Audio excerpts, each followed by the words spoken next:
The last thing I remember is the deafening screech of metal above me. I was at the construction site, sweat dripping down my back under the summer sun, when the crane collapsed. A massive piece of equipment, sharp, cold steel weighing over a ton, came crashing down on me. The pain was blinding, like fire coursing through every nerve in my body. Then darkness swallowed me whole. When I woke up, or rather, became aware, I wasn't awake at all. My body felt trapped inside an impenetrable shell. I couldn't move, couldn't speak, couldn't even blink, but I could hear everything. Every beep of the machines monitoring my life, every whisper from visitors who thought I was gone. The doctors told my family that my brain swelling was severe. His chances of survival are slim, one said. Even if he wakes up, there's no guarantee he'll remember anything. That's when it hit me. They didn't think I'd make it. And neither did my family. At first, their voices were laced with concern, my mom sobbing softly, my sister praying quietly, but by day 4, something changed. As the nurse left my room after checking vitals, I heard Jackson's voice lower into a conspiratorial growl. He's not going to make it. We should just take his money now. Take my money. My heart raced, but my chest didn't rise. My mother replied, her tone disturbingly casual, he won't need it anyway. That moment shattered me more than any physical pain ever could. They weren't grieving, they were planning to rob me while I lay there fighting for my life. On day 4 of my coma, the atmosphere in the hospital room shifted. The nurse had just left after checking my vitals, and Jackson leaned closer to my bed, his voice dropping to a conspiratorial whisper. He's not going to make it, he said, glancing at Mom. We should just take his money now. I wanted to scream, to move, to stop them, but I was trapped inside my own body, forced to listen as they carved up my life savings like vultures circling a carcass. Mom nodded, her cheap bracelets jingling as she grabbed my hand. He won't need it anyway, she said, her tone disturbingly casual. She pulled out her phone and started scrolling through Pinterest, showing Savannah pictures of dream kitchens. The doctor said brain damage might affect his memory if he wakes up, she added, as if discussing the weather. So we'll just say it's for his own good. Savannah hesitated, her voice trembling. Guys, this feels wrong. But Jackson cut her off immediately, his voice sharp. Wrong. You're about to lose your car because of those credit card debts. This is the only way to fix everything. He popped another mint into his mouth, the smell of artificial peppermint mixing with the stale beer on his breath. Savannah looked away, guilt written all over her face, but she didn't argue further. What hurt most wasn't just their greed, it was how quickly they turned on me. I'd spent years bailing them out, $7,800 for Mom's leaking roof last year, $2,500 to get Jackson out of jail after a bar fight, $3,600 to fix Savannah's car. None of them ever paid me back, but I didn't care. They were my family. And now here they were, planning to drain my accounts while I lay there fighting for my life. Jackson even brought a lawyer friend to the hospital the next day, pretending to visit but really there to discuss power of attorney. If we act fast, we can get control of his finances before he wakes up, Jackson whispered, gesturing toward the lawyer. Mom chimed in, asking the doctor how long recovery might take. I need to know if I have enough time to renovate the kitchen, she said with a fake smile. The audacity of it made my blood boil if I could feel anything at all. The moment the doctor said I was improving, I made my decision. They would never know I'd heard everything. Not yet. My family thought I was still trapped in that coma body, and I planned to keep it that way just long enough to turn their greed against them. When the nurse left the room after checking my vitals, Jackson leaned in again, whispering about how we should start moving money soon.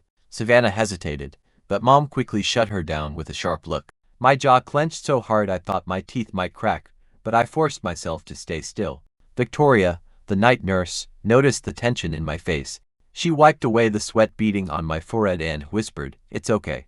You're safe now." For a moment, I wondered if she suspected something. Later that night, when she thought no one was watching, she slipped me a pen and paper.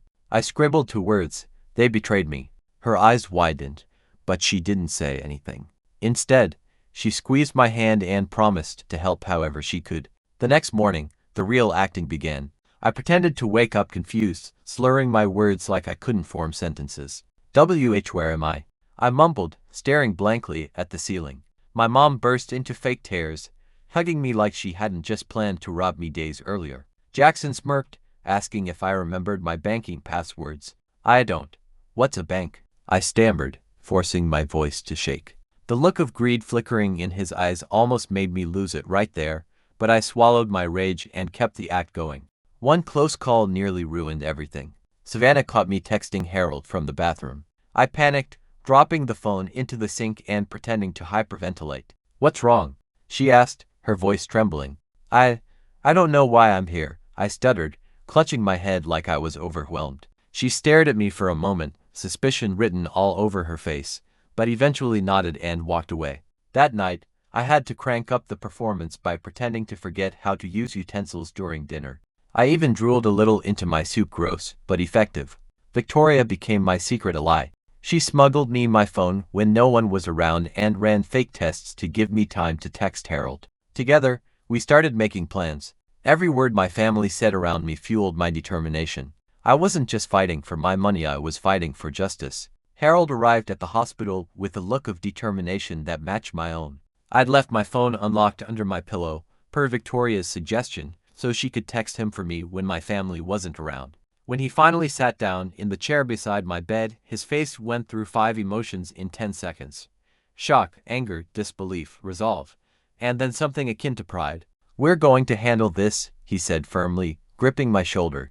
"But we need to be smart about it." Harold's IT expertise became our secret weapon. He pulled out his laptop and started working on what he called a financial honeypot. Using some advanced coding skills, he created a fake banking app that looked identical to my real one down to the logo, font, and even the loading animation. The only difference: the balances were slightly off. My actual savings of $94,000 appeared as $87,000 in the decoy app. Harold explained, "If they noticed later, you can just claim memory issues from the accident. It's perfect." Victoria played an equally crucial role. She smuggled my phone back and forth, hiding it under blankets or inside empty food trays when my family walked in.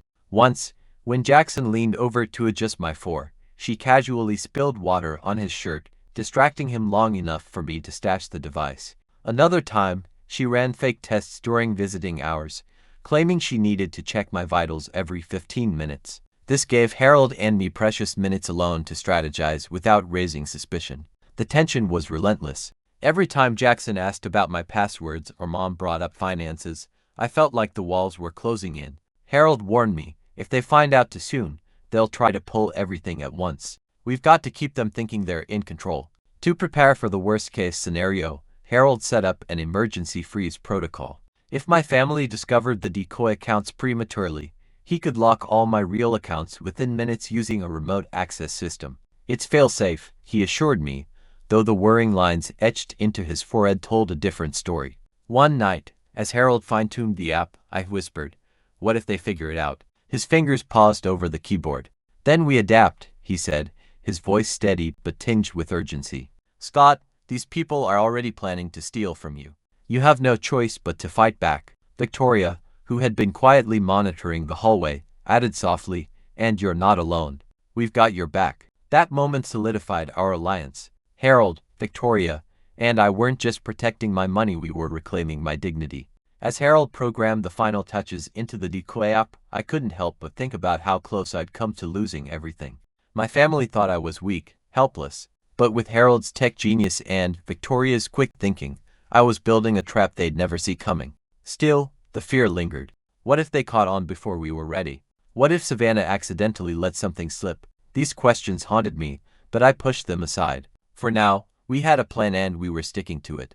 The moment I handed Jackson the login credentials to my decoy banking app, I felt a strange mix of satisfaction and revulsion. His eyes lit up like a kid in a candy store as he punched in the numbers, his greedy fingers trembling with excitement. "Man, you're lucky to have me helping you out," he said smugly, scrolling through the fake balances. $87,223 in checking, $26,750 in savings. He didn't even notice the slight discrepancy from my actual savings, $94,000, but then again, greed tends to make people careless. Within hours, Jackson was already trying to move money around. First, it was small transfers, $500 here, $1,000 there for what he called household expenses. But when he attempted to withdraw $15,000 for himself, the system threw up an error. Transaction denied.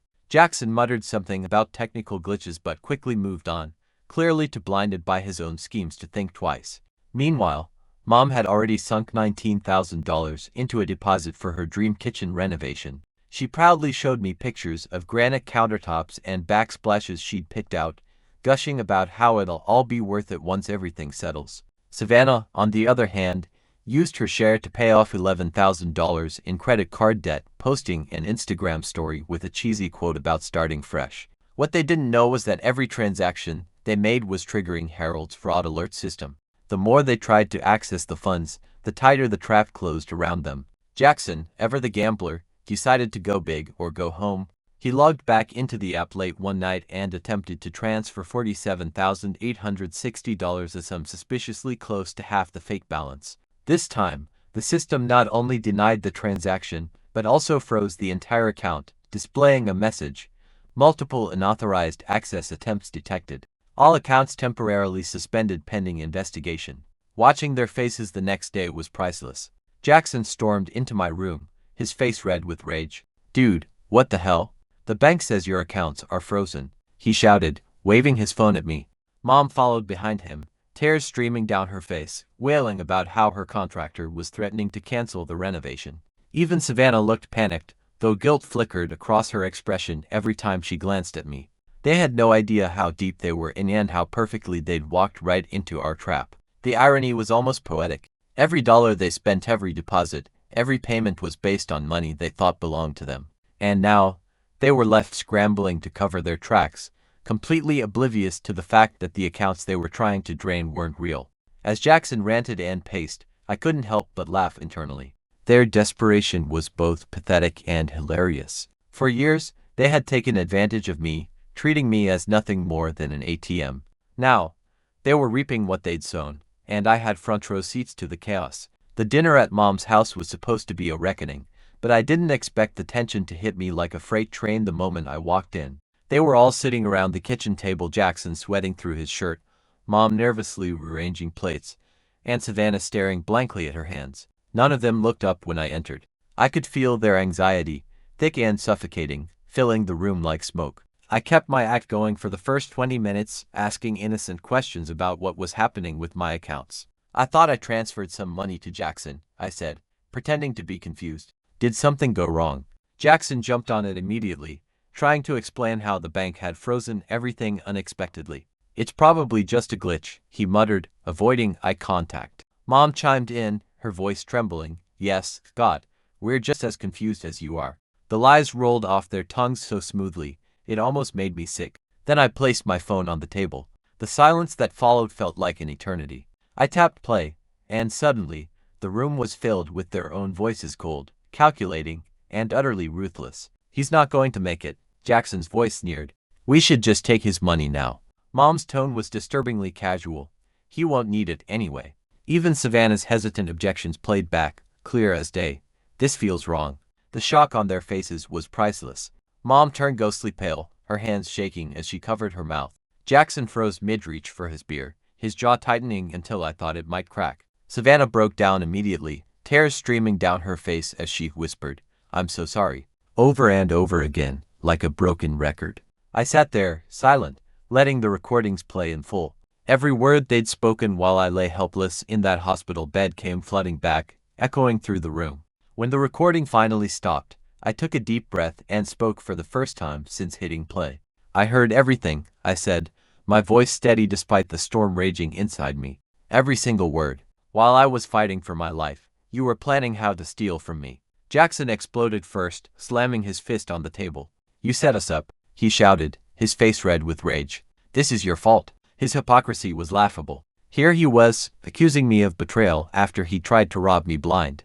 Mom switched tactics instantly, sobbing hysterically. "We were only trying to help," she cried, reaching for my hand. "You know we love you, Scott. We would have told you everything once you recovered." Her words hit me like a slap, a desperate attempt to rewrite history. Savannah stayed quiet, her head bowed, tears dripping onto the table. She didn't try to defend herself, didn't offer excuses. Instead, she whispered, "I knew it was wrong. I should have stopped them." Her voice cracked, and for a brief moment, I felt a flicker of pity. But then I remembered her silence, the way she'd let them plan without saying a word, and the pity vanished. When they finally ran out of arguments, I stood up. My legs felt shaky, but my resolve was steel. You showed me who you really are, I said, looking each of them in the eye. And now, I'm done. I don't want anything to do with any of you ever again. With that, I turned and walked out, leaving them sitting there in stunned silence. The fallout hit them like a wrecking ball. Jackson, ever the gambler, had put down a $7,500 deposit on a new truck using the money he thought he'd stolen from me. But when the dealership realized the funds were fake, they not only canceled the deal but also sued him for breach of contract. To make matters worse, I sent the recording of his betrayal to his girlfriend, along with a note, "This is who you've been dating." She broke up with him that same night, leaving him alone in his squalid apartment surrounded by empty beer cans and unpaid bills. Mom didn't fare any better. Her dream kitchen renovation turned into a nightmare. The contractors she hired demanded payment upfront, and when she couldn't provide it, they refused to start the job, leaving her stuck with a $19,000 non-refundable deposit. Desperate to cover her basic expenses, she started selling off her belongings, jewelry, old furniture, even her prized collection of porcelain figurines. Each item sold was another reminder of how greed had cost her everything. Savannah's situation was perhaps the most tragic. The $11,000 she'd used to pay off her credit card debt came roaring back when the transactions were reversed. Overnight, she found herself drowning in debt again, with creditors calling her nonstop. One evening, she texted me a single message that read, "I'm so sorry. I've started seeing a therapist because I can't stop thinking about what we almost did to you." Part of me wanted to feel pity for her, but I couldn't forget how she'd stayed silent while they plotted against me. Still, her apology felt genuine, and I decided to give her space to figure things out. Watching their lives unravel was both satisfying and heartbreaking. They had brought this upon themselves, yet seeing the devastation in Savannah's eyes made me question whether revenge was truly worth it. But then I remembered their voices in that hospital room, the casual way they discussed stealing from me while I lay helpless, and the doubt vanished. Justice had been served, even if it left behind a trail of ruin. 2 weeks after the confrontation, I moved into a new apartment, a fresh start with reinforced doors, security cameras, and an alarm system that could rival Fort Knox. Harold helped me set it up, muttering something about paranoia being practical these days. I changed my phone number but kept the old one active, just to monitor their increasingly desperate messages. Jackson's texts were the worst. "You'll regret this, or you can't keep what's ours forever." Mom's were guilt trips wrapped in Bible verses, while Savannah's remained silent except for a single apology she sent days ago. One night, as rain hammered against my windows, there was a loud knock at my door. Through the peephole, I saw Jackson, soaked, reeking of cheap whiskey, and glaring like he wanted to break something. "I know you're in there," he shouted, pounding on the door. "You think you can just take everything and leave us screwed? That money belongs to us." His voice echoed through the hallway, drawing curious glances from neighbors. I didn't open the door. Instead, I texted Victoria, who arrived within minutes, calm and collected. She stood between Jackson and me, her presence alone enough to diffuse the situation. "You need to leave," she said firmly, pointing toward the elevator. Jackson sneered at her, calling her a meddling nurse, but when she reached for her phone, threatening to call the police, he backed off. As he stumbled away, cursing under his breath, I felt a mix of relief and anger, relief that it ended without violence, but fury that he still believed he had any claim over my life. The next day, Victoria and I met at a cafe near my place. Over coffee, we talked about our families, how hers had tried to exploit her after an accident years ago, and how mine had crossed a line they couldn't come back from. "Family isn't always blood," she said softly, stirring her latte. "Sometimes it's the people who show up when no one else will." Her words stayed with me long after we parted ways. Living independently has been liberating yet lonely. I don't trust anyone easily anymore, not even myself sometimes. But having Harold and Victoria by my side makes the burden lighter. They remind me that not everyone is out to take advantage, and that maybe, just maybe, I deserve loyalty more than sacrifice. 2 weeks after cutting ties, I met Victoria at a quiet cafe near my apartment. She was already there when I arrived, sipping black coffee and scrolling through her phone. For the first time in months, I felt a flicker of calm, like maybe, just maybe, I wasn't as alone as I thought. Over the next hour, we talked about everything: how her brother had drained her savings after his accident, how she'd spent years rebuilding her life without family support. "You learn who people really are when they think you're broken," she said softly, stirring her cup. Her words hit me like a punch to the gut because they were so painfully true. As we parted ways, neither of us mentioned what might happen next. Was this the start of something? Or just two broken people finding temporary solace in shared pain? I didn't know, and for once, that uncertainty didn't terrify me. Maybe it was enough just to know someone understood. That night, sitting alone in my newly secured apartment, I let myself think about the future. The betrayal still lingered, a dull ache behind my ribs, but it no longer consumed me. I realized something profound. Family isn't defined by blood. My mother, brother, and sister had shown their true colors, but Harold and Victoria had stepped up when it mattered most. They weren't related to me by DNA, yet they'd proven more loyal than anyone else ever had. I don't know what comes next. Will Savannah ever truly apologize, or will Jackson keep trying to manipulate me? Can I forgive them someday, or is forgiveness even worth pursuing? These questions swirl in my mind, unanswered. But one thing is certain, I won't go back to being their safety net. Not anymore. For now, I've decided to focus on building a new life with people who genuinely care about me. It's terrifying to imagine starting over, but also liberating. Every lock on my door, every cautious step I take feels like reclaiming a piece of myself. And while part of me mourns the loss of the family I once loved, another part feels stronger, sharper, like I've finally grown teeth instead of constantly offering my neck. The road ahead is uncertain, but for the first time, I'm okay with that. I don't need answers right now. All I need is trust, the kind that's earned, not given freely. And if Victoria becomes part of that journey, so be it. Either way, I'm ready to move forward.